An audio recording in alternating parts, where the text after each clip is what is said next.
तो जैसा कि मैं कह रहा था कि डेटा रिप्रेजेंटेशन वो प्रोसेस होता है जिसमें जो वैरायटी ऑफ डेटा है वो किस तरह से स्टोर हो रहा है, प्रोसेस हो रहा है और ट्रांसमिट हो रहा है, ये बताता है।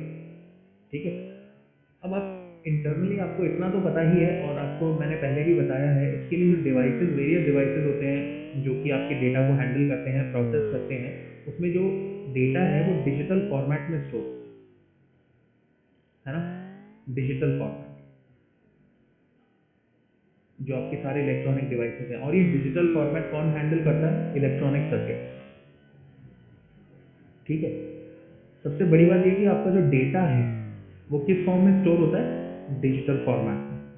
और ये डिजिटल फॉर्मेट कौन अंडरस्टैंड करता है, कौन वर्क करता है इस पे, और कौन हैंडल करता है इसको? Electronic circuit. Okay, let's move on. अब देखो, मैंने आपको थोड़ी देर पहले कहा कि जो आपका डेटा है वो डिजिटल फॉर्मेट में होता है। तो सारा डेटा हमेशा से शुरुआत में डिजिटल फॉर्मेट में नहीं होता है। जैसे आपकी कोई पुरानी फोटो है आपके हाथ में फिजिकल, तो वो डिजिटल थोड़ी है। डिजिटल तो वो है जो आपकी स्क्रीन पे है। तो डिजिटाइजेशन वो प्रोसेस होता है जिसमें मैं जो इंफॉर्मेशन है, जैसे कि आपके टेक्स्ट हो गया, आपके नंबर्स हो गए, आपकी फोटो हो गई जिसकी मैं बात कर रहा था, आपका म्यूजिक हो गया, जो कैसेट में म्यूजिक था, उसको मैं डिजिटल डेटा में कन्वर्ट करता हूँ ताकि वो इलेक्ट्रॉनिक डिवाइसेस के द्वारा हैंडल किया जा सके। ठीक है। आपके हाथ में जो कंप्यूटर है, लैपटॉप वगैरह, ये सब डिजिटल डिवाइसेस हैं और ये सारा इंफॉर्मेशन सिर्फ डिजिटल फॉर्मेट में ही समझते हैं। तो अगर आप इनको कोई इंफॉर्मेशन दे रहे हो, कुछ डेटा दे रहे हो, तो वो किस में होना चाहिए? डिजिटल में होना चाहिए। अगर वो डिजिटल फॉर्मेट में नहीं है तो मुझे उसे पहले कन्वर्ट करना पड़ेगा। जैसे फॉर एग्जांपल, अभी मैं आपसे बात कर रहा हूँ, मेरी आवाज़ डिजिटल है क्या? नहीं, मेरी आवाज़ डिजिटल नहीं है। पर जो डिवाइस मैं यूज़ कर रहा हूँ, कौन सा डिवाइस यूज़ करते हैं अपन? माइक्रोफोन। ये जो माइक्रोफोन है ये मेरी आवाज़ को का डिजिटाइजेशन कर रहा है। डिजिटाइजेशन की वजह से ही ये तारों के थ्रू, और जैसे मेरा कंप्यूटर प्रोसेस करता है, आपके एंड में भी जो आप सुन रहे हो वो डिजिटल नहीं है। कंप्यूटर, आप मेरी आवाज़ जैसे आप तक पहुंची, आपके सिस्टम तक पहुंची है, वो डिजिटल डेटा में है। वो डिजिटल डेटा फिर वापस से रेगुलर एनालॉग में कन्वर्ट होता है और फिर आपके कानों में आता है। ठीक है, समझ में आया आपको? Digitization it is the process of converting text, number, photo, music, everything जो कंप्यूटर का डेटा है उसे डिजिटल डेटा में कन्वर्ट करना। यही डेटा रिप्रेजेंटेशन होता है। ठीक है। क्योंकि आप ये बात अच्छी तरह से जानते हो, मैं आपको बता भी रखा है कि कंप्यूटर के लिए हर चीज, everything is in machine language, मतलब कि जीरो और वन, है ना। कंप्यूटर का डिजिटल फॉर्मेट मतलब जीरो वन। अब आप 2 मिनट सोचो कि जो फोटो है वो जीरो वन में कैसे कंप्यूटर समझेगा। जो वीडियो है वो इंटरनली कंप्यूटर में डिजिटल फॉर्मेट में है, जीरो वन की फॉर्मेट में। अब आप 2 मिनट इमेजिन करो कि यार ये वीडियो जीरो वन में कैसे दिखाई देता होगा। ठीक है ना। या फिर इमेज है, वो जीरो वन में, 1010 बाइनरी में कैसे समझ में आती होगी। ठीक है। उसी तरह से जो अपने नंबर्स हैं 1 2 3 4 5 6 7 8, वो भी बाइनरी में होते हैं। जो अपन लिख रखा है जो स्क्रीन पे आपके इंग्लिश, उसका एक एक अक्षर बाइनरी में है। ठीक है ना। तो डेटा रिप्रेजेंटेशन यही होता है जिसमें मैं वैरायटी ऑफ डेटा को डिजिटल फॉर्मेट में कन्वर्ट करता हूँ। अब देखो, ये जो वीडियोस हैं, ये जो इमेजेस हैं, फोटोज हैं, ये अपने स्कोप से बाहर है। अभी अपना इतना लेवल नहीं हुआ है कि अपन इनको डिजिटल में कन्वर्ट करना सीख सकें। ये आपके second year, third year, fourth year में आएगा।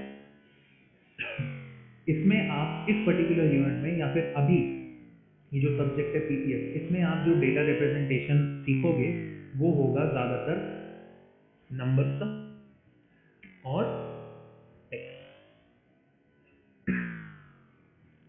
ठीक है, एक मिनट होल्ड करना।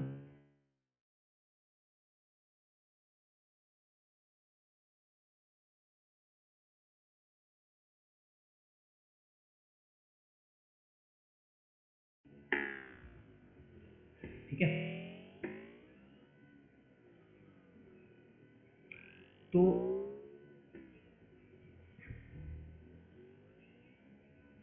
जैसा कि मैं कह रहा था, अपन नंबर और टेक्स्ट के बारे में बात करेंगे।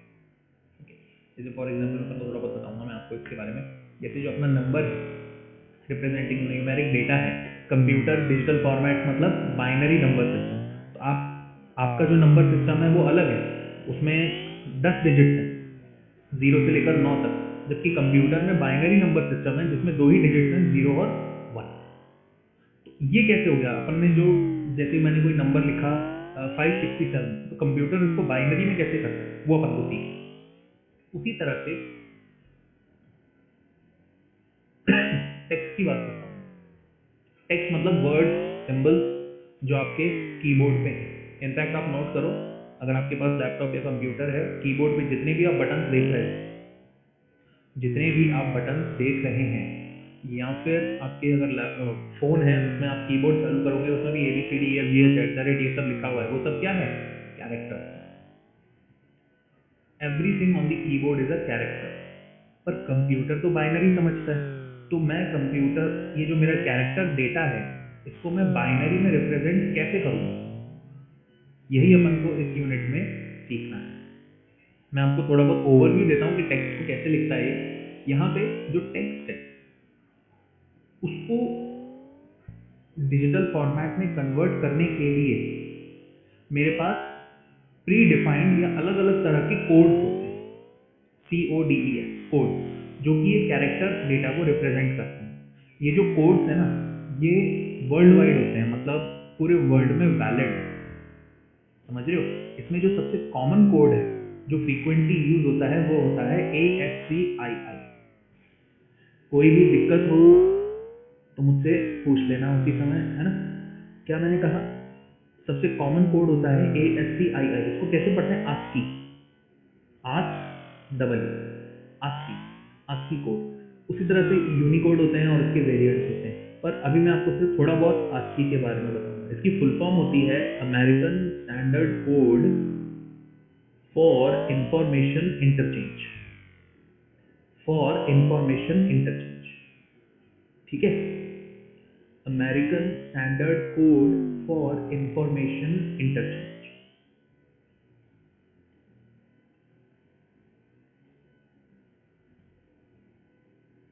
ये इसकी फुल फॉर्म होती है।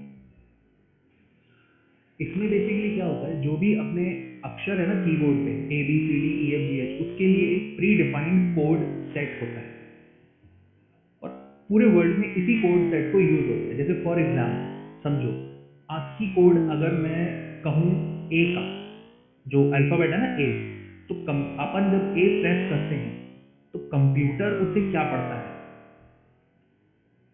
स्क्रीन ग्रीन हो गई है, वो शायद हो सकता है आपके कनेक्टिविटी की प्रॉब्लम हो, तो मुझे बताओ। अच्छा, एक मिनट, मैं इसको क्रॉस वेरीफाई करता हूँ, प्लीज होल्ड करें।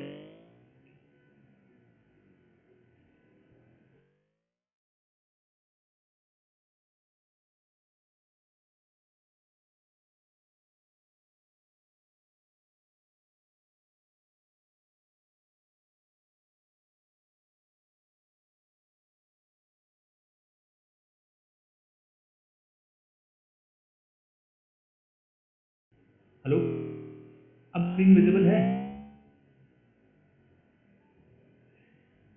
और ये जो बीच बीच में वार्निंग आई है ना, इसको यार थोड़ा सा इग्नोर कर लो, ये आ ही रही है, क्या कर सकते हैं इसको हटाने के लिए पूरी स्क्रीन शेयर ऑफ करना पड़ता है और उसके बाद जाके ये हटती है, तो थोड़ा यार अपन थोड़ा एडजस्ट कर लेंगे।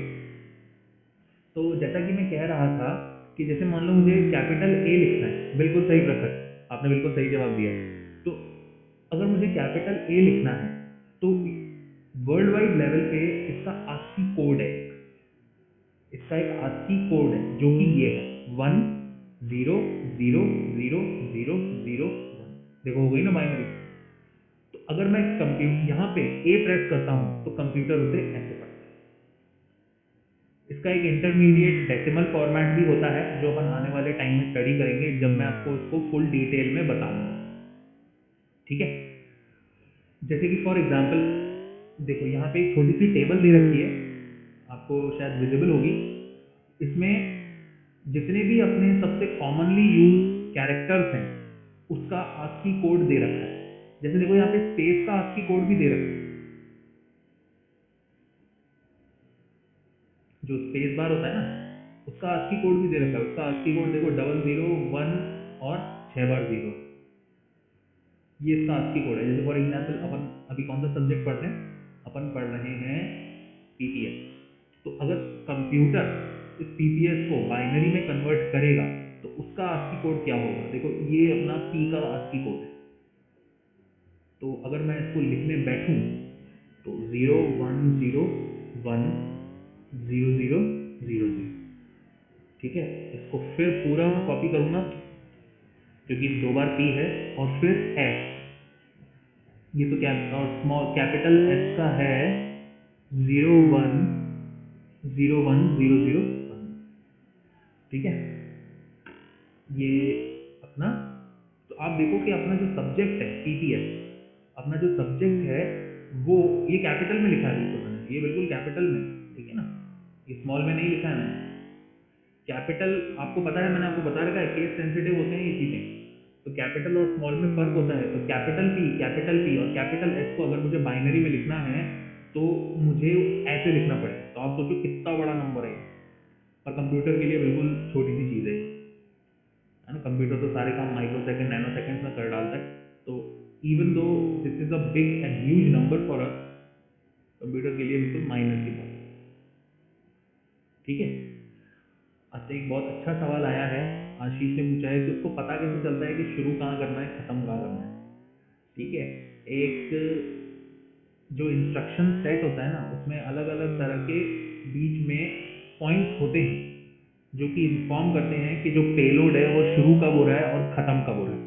ये भी सीरीज ऑफ जीरोस और वंस होते हैं, ठीक है। इससे पता चलता है कि काम अपना डेटा शुरू कहाँ हो रहा है और खत्म कहाँ हो रहा है, ठीक है। ये जो आपने पूछा ना सवाल, ये एक्चुअली थर्ड ईयर का सवाल है, जब आप एक्चुअली में सब्जेक्ट पढ़ोगे और तब जब आप सीखोगे। मेरे ख्याल से सेकेंड ईयर है माइक्रो प्रोसेसर जब आप पढ़ोगे, ठीक है?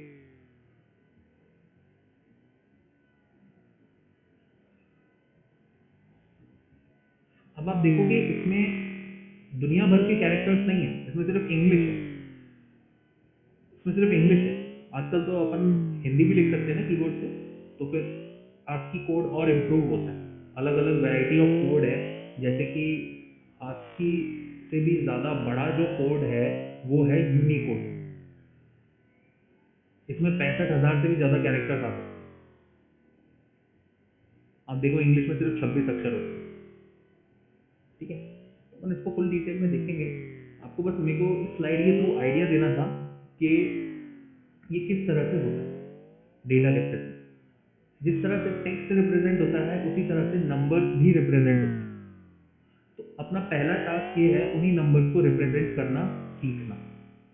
ओके, तो चलिए स्टार्ट करते हैं अपना number system and converter.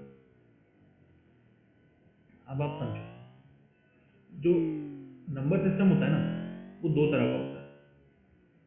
Number system दो तरह का होता है।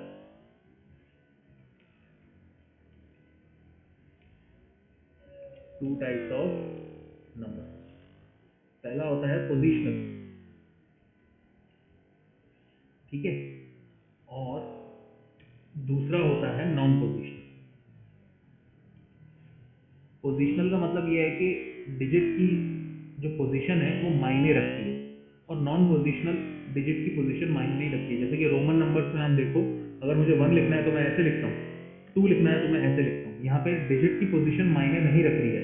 पर जब अगर मुझे पोजिशनल जैसे डेसिमल में 2 लिखना है तो मैं ऐसे लिखता हूँ, पर अगर मैं इसको आगे शिफ्ट कर देता हूँ ऐसे, तो ये 2 2 नहीं है, ये 22 है, ठीक है ना। यहाँ पे जो 2 की पोजीशन है वो कितनी मायने रखती है। This is not a unit place, this is the tenth place. जबकि ये जो लिखा है मैंने 1, ये यहाँ पे भी यहाँ लिखूँ तो भी 1 ही है, इसको यहाँ लिखूँ ये तो भी 1 ही है, ठीक है ना। ये दोनों केस में ये दोनों 1 है, तभी तो दोनों मिलके 2 है। जबकि यहाँ पे मैंने 2 लिखा है, तो this is not 4, this is not 2 2, this is 22, because position of each digit matter, ठीक है ना। नॉन पोजिशनल में डिजिट की पोजीशन मैटर नहीं करती है, इसलिए ये इसका यूज काफी लिमिटेड है। तो अभी तो सिर्फ इंफॉर्मेशन देनी थी मुझे, इसलिए मैंने इसको लिखा है। Let me remove this, important अपने लिए पोजिशनल नंबर सिस्टम होते हैं। ओके। तो अब अपने जो पोजिशनल नंबर सिस्टम्स हैं वो काफ़ी वैरायटी के हैं। अब ये जो आप पढ़ोगे ये आप पहले मेरे ख्याल से छोटी क्लासेस में पढ़ चुके हो। छोटी क्लासेस मतलब फर्स्ट क्लास सेकंड क्लास में पढ़ चुके हो आप, या थोड़ा बहुत तो आइडिया हो ही पता ही होगा। तो जो नंबर सिस्टम्स होते हैं ना अपने, सबसे कॉमन और सबसे यूज किए जाने वाला नंबर सिस्टम अपने ह्यूमन वर्ल्ड में है डेसिमल नंबर सिस्टम। इसका जो बेस होता है ना वो 10 होता है। आराम से समझो, कोई दिक्कत हो मुझसे चैट में पूछ लेना। इसका बेस होता है 10। बाइनरी नंबर सिस्टम का बेस होता है 2, ऑक्टल का होता है 8, हेक्साडेसिमल का होता है 16। सवाल आता है ये बाइनरी ऑक्टल हेक्साडेसिमल क्या है। जिस तरह से डेसिमल नंबर सिस्टम है ना अपना जो अपन यूज करते हैं, उसी तरह से बाइनरी नंबर सिस्टम है। इसे कौन यूज करता है? कंप्यूटर। मैं बताऊंगा अभी भी इसका मतलब। कंप्यूटर बाइनरी यूज करता है, ठीक है। ऑक्टल, अब जो पुराने कंप्यूटर थे ना, जो फर्स्ट कंप्यूटर्स थे गिने चुने, वो ऑक्टल नंबर सिस्टम यूज करते थे, जो अब थोड़ा रेयर हो गया है ऑक्टल। अब इतना कॉमन नहीं है जितना आपको लगता है। फिर होता है हेक्साडेसिमल नंबर सिस्टम। ये अपन एड्रेसेस में काफ़ी यूज़ करते हैं, इसके बारे में आपको मैं बाद में और बताऊंगा, ठीक है। तो अब मेन सवाल आता है कि ये बेस क्या है। पहले ये तो अपने नंबर सिस्टम है, ये बेस क्या चीज़ है?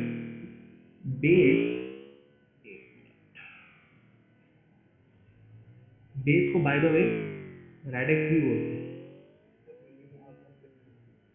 आधार, आधार, हिंदी में आधार कहते हैं। रेडिक्स या बेस या फिर आधार। ये जो बेस होता है ये बताता है कि कितने यूनिक डिजिट्स हैं आपके नंबर सिस्टम में। जैसे कि डेसिमल नंबर सिस्टम की बात करते हैं, आपको पता होगा डेसिमल नंबर सिस्टम में कितने डिजिट्स होते हैं, कितने सिंबल्स होते हैं? 10। तभी तो उसका नाम डेसिमल है ना। डेक, डेक का मतलब क्या होता है? 10, ठीक है। डेक का मतलब क्या होता है? 10। तो इसमें 10 यूनिक सिंबल्स होते हैं, 0 1 कहाँ तक? 9। अगर मुझे मान लो अगला नंबर लिखना है, समझो इस चीज को, अगला नंबर क्या होगा? 10। 9 के बाद 10 ही लिखते हैं अपन। पर आप देखो कि 10 जो है ये कोई यूनिक डिजिट नहीं है। ये जो 10 है ये बना है 1 और 0 से। इनफैक्ट आप कोई नया नंबर सोच सकते हो क्या जिसमें ये सारे डिजिट नहीं है? सोच सकते हो क्या? नहीं ना। ये डिजिट डेसिमल नंबर सिस्टम। अगले जितने भी नंबर आएंगे 9 के बाद वो सारे रिपीटिंग नंबर, रिपीटिंग डिजिट। और सिंस इसमें 10 सिंबल्स हैं इसीलिए इसका बेस क्या हो गया? बेस इज 10, ठीक है। उसी तरह से मेरे पास नेक्स्ट नंबर सिस्टम है octal. Just a minute student, kindly hold.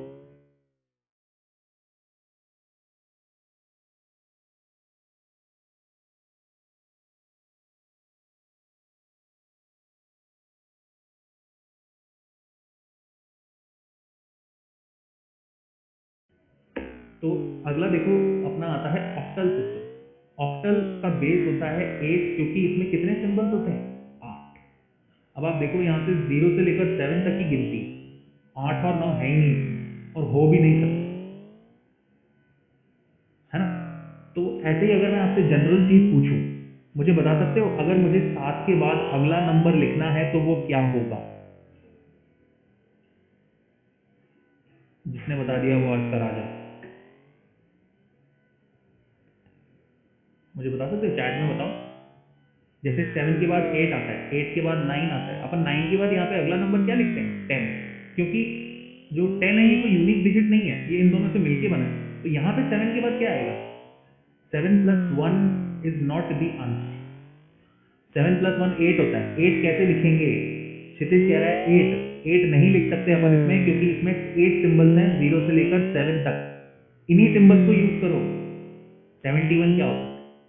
अरे यार, मुझे लगा यार बता दोगे आप। कई स्टूडेंट, 0 नहीं हो सकता। 0 कैसे होगा? आप गलत बता रहे हो।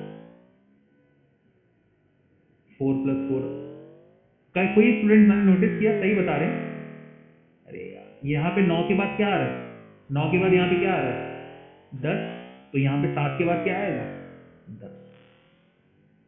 देखो, है ना, क्योंकि 8 और 9 तो है ही नहीं, तो मैं अगला नंबर कौन सा यूज करूंगा, जो इन्हीं सिंबल्स को यूज करे, 10, तो 10। हालांकि इसको अपन 10 नहीं पढ़ते, इसको अपन ऑक्टल में क्या पढ़ते हैं 8, है ना, थोड़ा सा कंफ्यूजिंग, डोंट वरी, अपन इसको सॉर्ट आउट करेंगे।